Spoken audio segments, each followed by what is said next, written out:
అదంతా ఆ ఇంటి కల్లోళ్ళము మేము అందరం చాలా మంది కలిసి. ఏమని తీసుకున్నారు వాళ్ళు 12 పట్టాలు? అవి రిజిస్టర్ చేపిస్తామని చెప్పేసి తీసుకున్నారు మా దగ్గర నుంచి. ఒరిజినల్ కాగితాలు తీసుకున్నారు. అవి ఎవరికి పట్టాలు చేపిస్తామని చెప్పి తీసుకున్నారు. అవి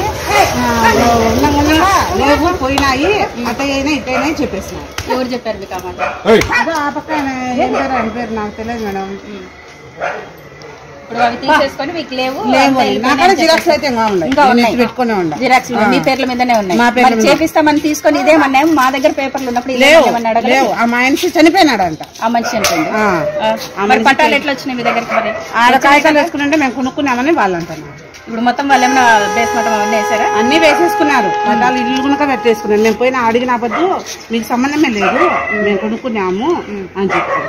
వాళ్ళకి ఎట్ట పోయినాయో కాగితాలు మాట్లాడారు. మీరు ఒరిజినల్ ఇచ్చిన ఒరిజినల్ మీరు ఇచ్చేసారంటున్నారు కాబట్టి, అంటే ఇప్పుడు ఇలాంటి చెప్పేసడం ఒక రకము, ఇట్లా చేయడం ఒక రకము.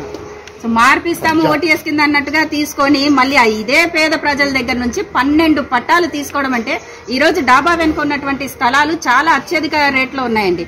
మరి ఇలాంటి పేదవాళ్ళ దగ్గర కూడా దోచుకుంటున్నారంటే మరి ఇక్కడ ఉన్నటువంటి స్థానిక నాయకత్వం అనేది ఎంత దోచుకుంటుందో మనం ఒకసారి అర్థం చేసుకోవాలి.